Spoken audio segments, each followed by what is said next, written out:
Before we jump into today's show, I've got a really exciting announcement to make. The autumn cohorts for Start Your Podcast group program are now open. There are 5 dates between September and October, and it's a 6-week program that will get you launched before Christmas. So if podcasting was on your to-do list this year, if you really want to get your podcast up and done by the end of 2023, then come and join me for one of those cohorts and let's make it happen.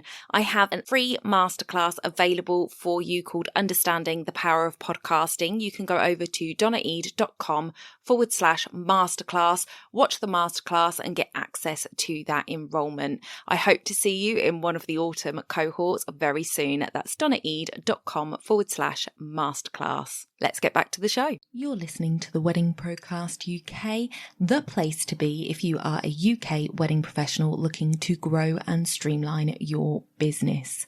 I'm your host, Donna Eade, 10-year wedding photography veteran and CEO at the Society of Professional Wedding Vendors. If you want to grow and streamline your business, this is the podcast for you. Make sure you hit subscribe where you listen or join our email list at www.spwv.co.uk. You'll find the sign up form at the bottom of every episode, and by doing so, you won't miss a thing. So let's jump into today's show.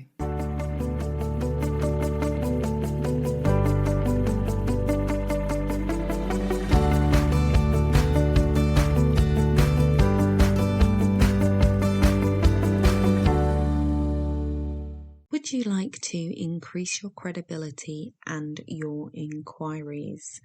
Well, if you do, you might want to consider joining the Society of Professional Wedding Vendors. We are currently open to new members, and the Society provides a set of professional standards through our Code of Conduct for our members to abide by. By signing up to our code, you are giving couples peace of mind knowing that they are booking vendors they can trust to deliver their precious day without a hitch. Head over to www.spwv.co.uk to find out more. Welcome back to the podcast, everybody. I am really super excited to bring you this second part of 2-part podcast special. So last week we were talking about calendar blocking. If you missed it, head back and listen to it, because this one kind of follows on. So although you might be able to make some changes to your calendar, we did a lot of the prep work last week. So do check out episode 79 for that information. So bit.ly/WPCUK079. So today we are going to be looking at what we can do with our work hours now that we've got them scheduled on our calendar and how we can stay on track. I'll be honest with you, the staying on track part I still struggle with. So if you have any tips at all on staying on track, I am definitely a sponge for that kind of information. Head over to the Wedding Procast group on Facebook. It is facebook.com/groups/WPCUK, and join in the conversation. Let us know all of your tips for staying on track with your work. And if there's enough of them, maybe I'll do a follow-up episode where I share those ideas, and of course I'll give you credit for them. So let's get our work hours sorted. Now this really depends on you and how you want to set up your calendar, but I have 3 options that I'm going to share for you, and a couple of extra tips as well that I will just touch on. So the first thing I want you to do is to write down everything you do in your business, from sending an email to sending an invoice to creating to sourcing to research.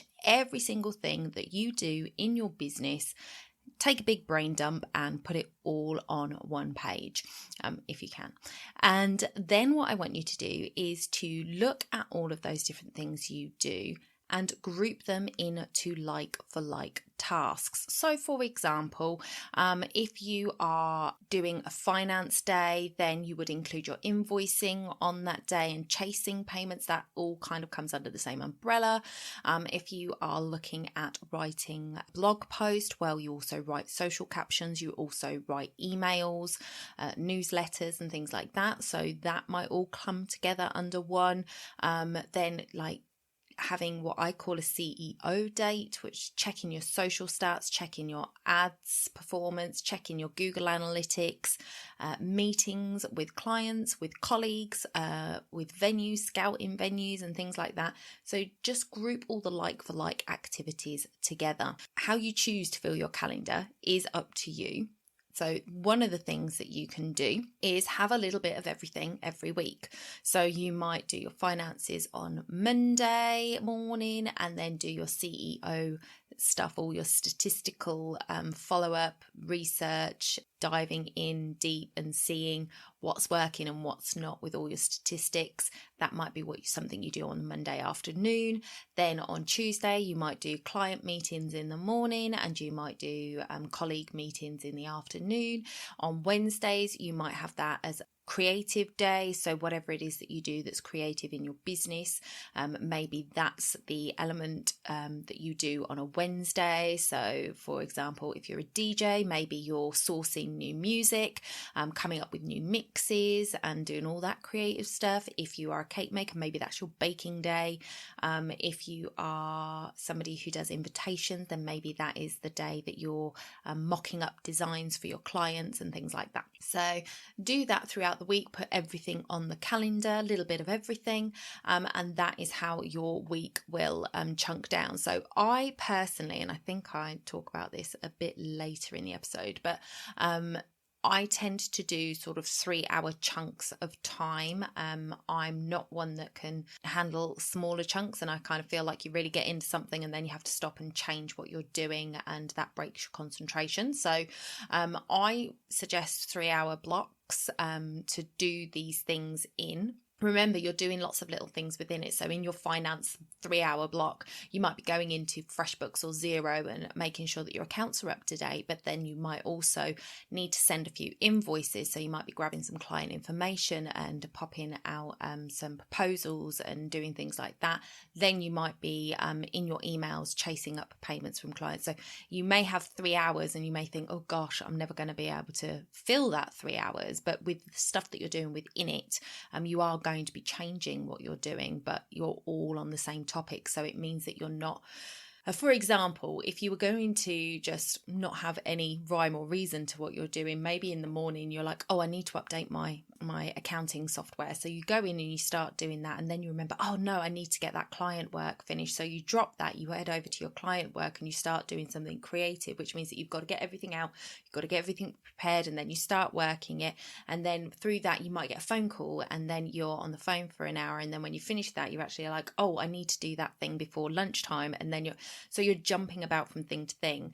And that tends to mean that you are spending sort of 5 to 10 minutes in between those things getting set up for the next thing.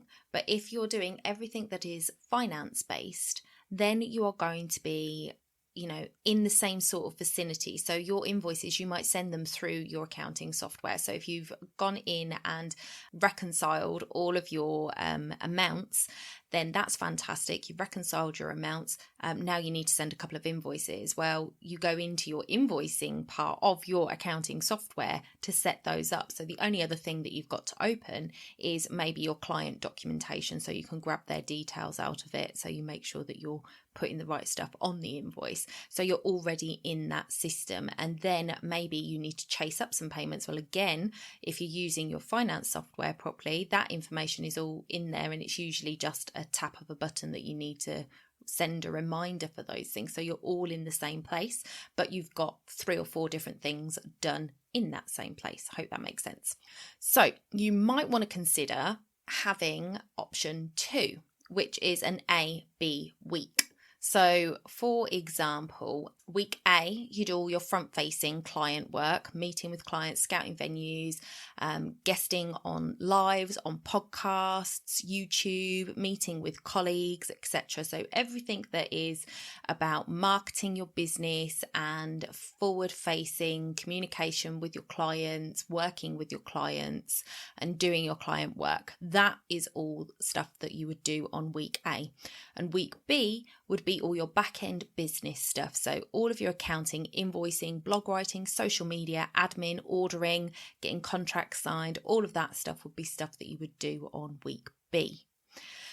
There will always be some things that you have got to do across every day. For example, if I didn't go into my emails every day, I would probably lose the will to live, because I just get so many emails.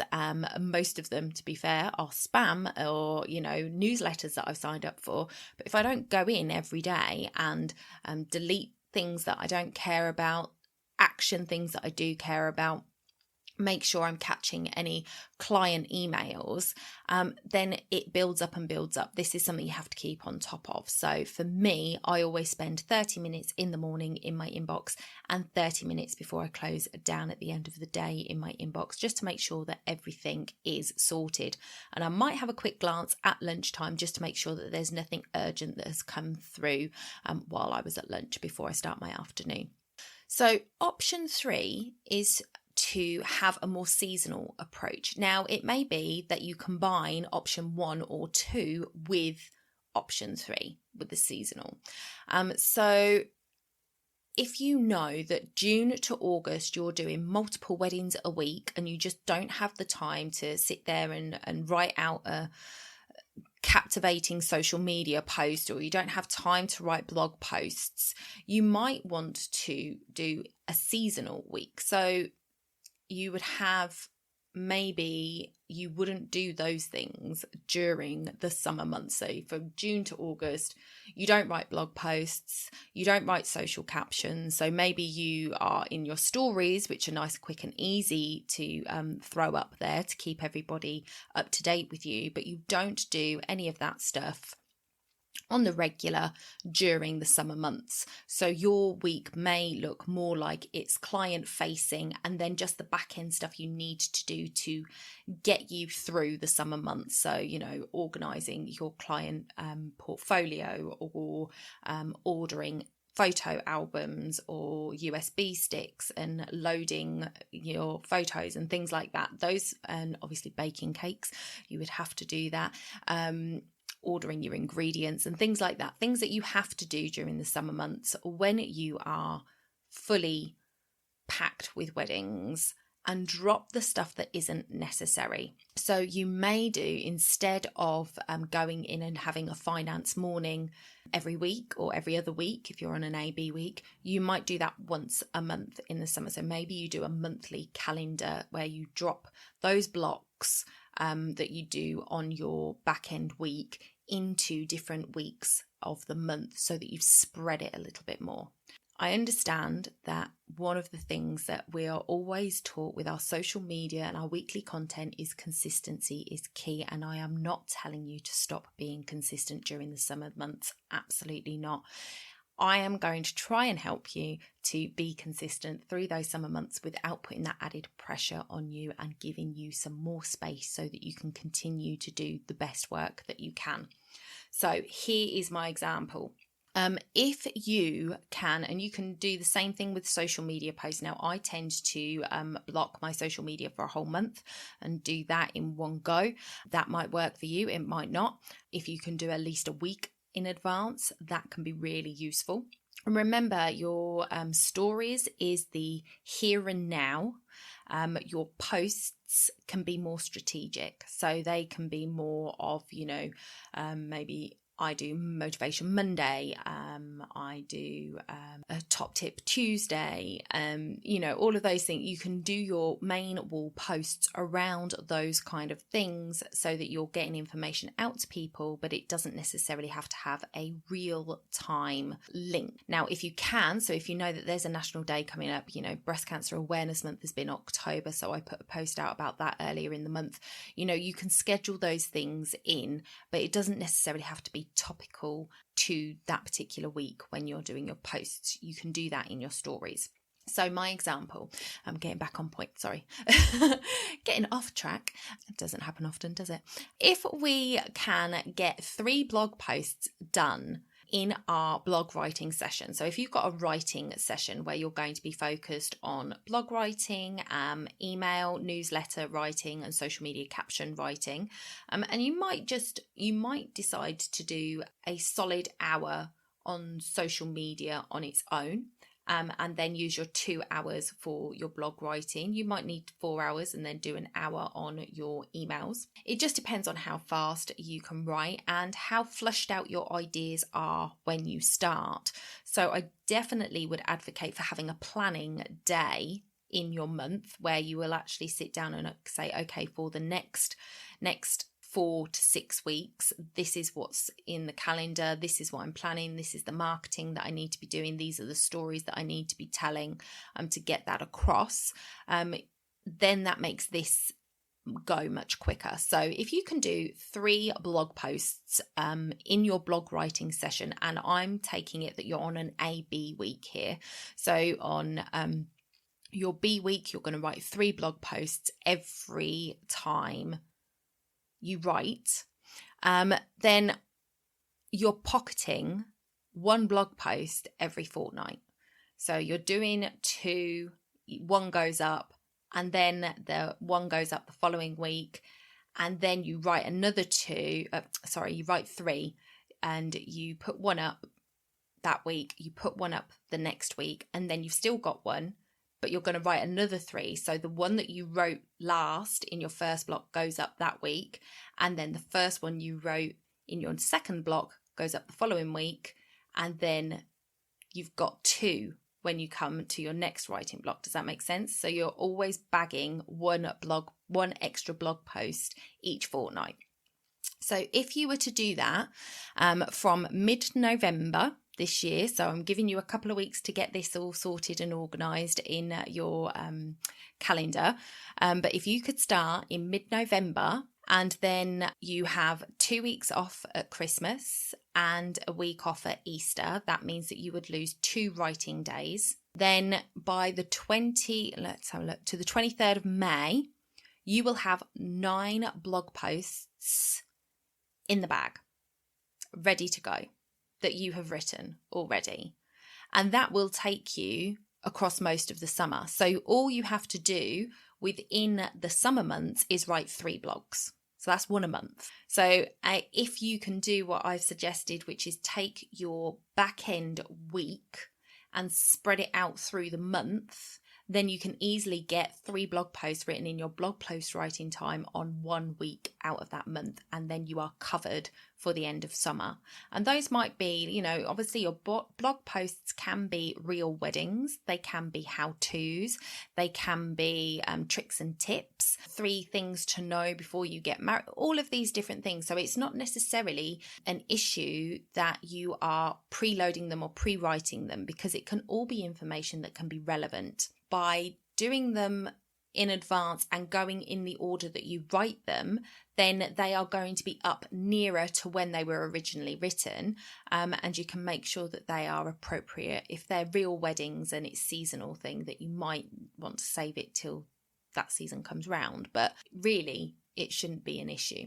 So all you would have to do from June through to the end of August is write 3 blog posts, and then you start again. So you make sure that you do 3 just after summer's finished. When you start in September, you do 3 on your fortnight and you're bagging 1, and you just keep building it up. So by the following summer, by next summer, you would actually have more than enough for you to cover the summer months without having to do that extra. So that is my my thoughts on that, so that you have the seasonal calendar. You don't have to worry so much about the back end stuff. But for you might have an even spread of weddings throughout the year, which means that actually the AB weeks work better for you, and you just have to have maybe 1 or 2 days where you're doing client-based work, or maybe you need to do a client day in your back end week as well, because you're doing more weddings throughout the entire year. So you might have 2 or 3 versions now of a work calendar, an A week, a B week, and a high season one. I highly recommend using a Google Calendar. That's what I use. If you use something different and it works for you, absolutely. But you can transfer everything you've written on these calendars into Google. And the great thing about Google is, as long as you haven't switched off the notifications, it automatically tells you 10 minutes before there's a change in your diary. So for example, I have on a Monday morning is blog writing, and then in the afternoon I do member work. So at 10 to 1, I get a little notification that pops up on my computer that says lunchtime. And then at 10 to 2, I've got a notification that pops up and says member time. And each time the calendar changes, so then it would be 4:20, I get another one that says email inbox. So it just guides me through my day, so I don't have to keep looking back at my calendar, although I always keep my calendar open. I don't suggest you keep your emails open, but I do always keep my calendar open on my desktop, so I can just quickly switch back to it and see what I'm doing. So if they're not coming up, then do check your notifications, because it may be that you have switched or not allowed Google to send push notifications, and that might be why it stops. So keeping on track can be difficult. So one of the ways you can do that is by using Google Calendar, and obviously it prompts you each time you're supposed to be changing your activity based on the calendar that you put in it, so that can help. But I still struggle with this one myself, especially if I am on a go slow in the morning. I just getting in front of my computer on time to start my calendar can be hard. So if you are the same, I totally feel you. Something that I've been trying out though, and that I find helps once I'm going, is to make sure that I've got my phone on do not disturb. So you can set your phone up to be on do not disturb. I'm looking around like my phone's somewhere. It is here. You can set it to do not disturb except for phone calls. So obviously if your phone is your business line and you need to be able to receive phone calls from potential clients that are going to ring you, then you don't want to put it on flat do not disturb and not receive anything. But if you put it on do not disturb except calls, then you have the ability to ignore Facebook notifications, ignore email notifications, ignore Instagram notifications, Google notifications, app notifications, anything else that you've got that notifies you. Honestly, my phone pings for most of the day, mostly with WhatsApp, mostly my mum and sister in our group chat. So you won't get all of those pings to your phone if you've got it on do not disturb mode. So it's really useful, especially if you've got a deadline to reach, especially if you need to be focused 100 on what you're doing. And I suggest that because we're trying to build the life that we love here, and last week I told you to make sure there was time for you, make sure there was time for your family, your work hours may look a lot less than you perhaps normally put into your job. You need to make sure those hours count. So if you've got to be on do not disturb for 3 hours and just focus on cracking on getting those 3 blog posts written, then that's what you've got to do. So definitely give that a go. There is a way to do it on iPhone and Android, and I will link a link in the show notes so that you can go and see how to do that on both phones if you don't know. So if you go to bit.ly/WPCUK080, you can find those links in the show notes. So I also use my phone as an alarm, but I am thinking of getting a external, like an egg timer type alarm that I can put it on for 50 minutes. So as I said, you've got these, I'm suggesting a block of 3 hours, and perhaps you're going to focus on making sure your bank's reconciled for that first hour. Make sure that all of the appropriate things are in the right place, that you're labeling things correctly in your accounts, etc., and doing all of that. And that's maybe going to be your first hour. Then you're going to move on to invoicing. I would set an alarm for 50 minutes and just focus. Close down all your other tabs. That is a really big one because it is so easy to get distracted. So close any unwanted tabs so you don't get any distractions from that. And I say that because I think it was like, as I was writing my script for this, I hadn't followed my own advice and I had other tabs open, and a conversation started up on Facebook, a ping.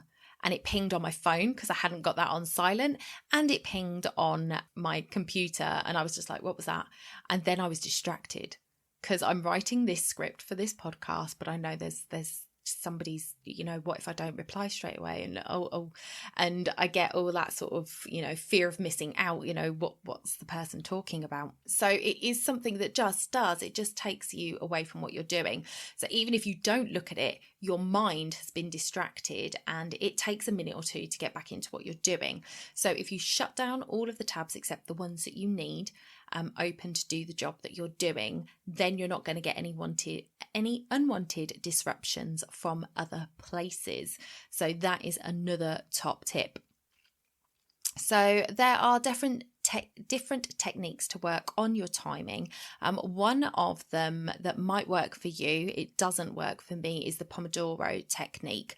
Now this is the technique of spending 20 minutes doing something, taking a 5-minute break, then spending another 20 minutes and taking a 10-minute break, and then spending another 20 minutes and taking a longer break, or something along those lines. I will link it in the show notes. Again, head over to bit.ly/ WPCUK080, and you can find a link to find out more about that technique.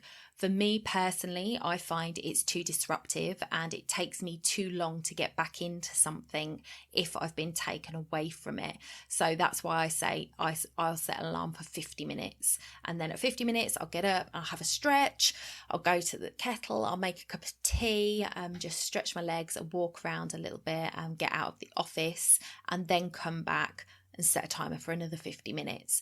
And that is more useful to me, and I can get back into my work easier then because I've got 50 minutes of work backed up. Do you know what I mean? So if I'm typing a blog post, for example, I've already worked on it for 50 minutes. So I'm in the zone. I know what I'm writing. I'm taking a short break. I come back and I can read the last couple of lines and I'm back in flow with it. Whereas if I just stopped after 20 minutes, I'd only just be sort of getting into it at that point for me. So you have to find what works for you. Not everything will. So I say give it a go, try it for at least, something like that kind of technique, at least for a day, and see how it works. Does it work better for you in the mornings if you do it in the afternoons? Does it work well all day? Is it something that just doesn't work at all and you just couldn't keep up with it? You've got to find something that works for you. So my final tip, and obviously I'm hoping that you're going to deliver many, many more into our group on Facebook. But my final tip is to have a notebook open on a plain page beside you with a pen. So how often have you been mid one topic and then suddenly thought something else pops into your head and you need to send that email or complete that invoice, and you just sort of go, oh, I need to do that. And you move over to do that because you've already forgotten about it, or maybe you haven't, but you feel like, oh, if I don't do it now, I'm going to forget. So you head over to whatever platform to do that. You've now opened your email inbox, and then you head back to your thing, and then you start getting the pings that your inbox has got messages for you, and you're distracted, and it just pulls you off topic. And again, like I say, if you get pulled away from something that you're doing, it usually takes a few minutes, up to sort of 5 minutes, to get back into what you're doing. So you're losing time there. So instead of doing that, write it down. So write down, send email to client X. and anything that you need to make sure that you know what it is that you're doing.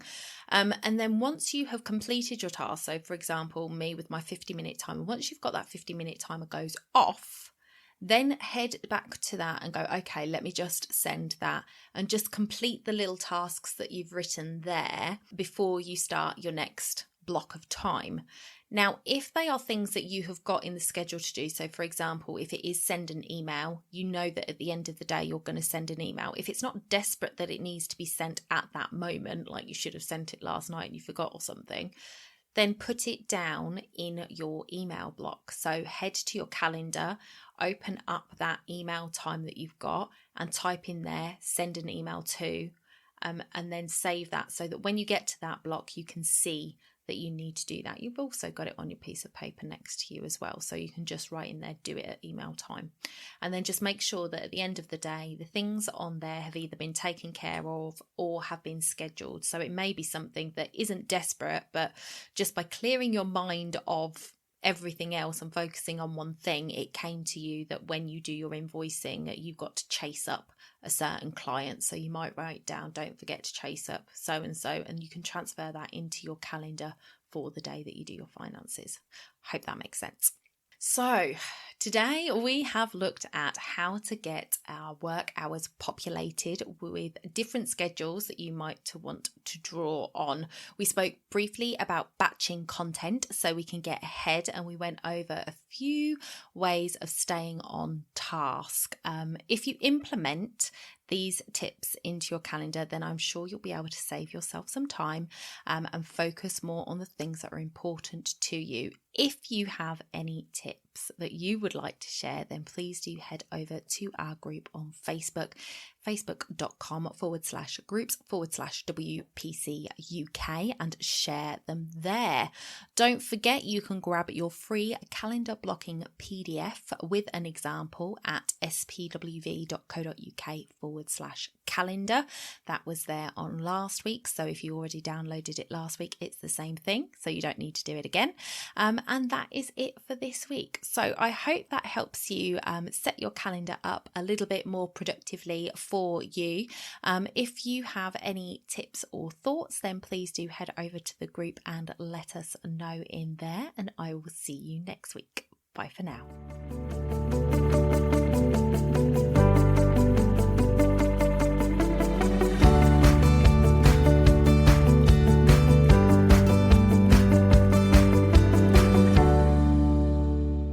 Don't forget to hit those stars and leave a review of the podcast where you listen if you found value in what you heard today. It's a free way you can help the podcast reach more people just like you.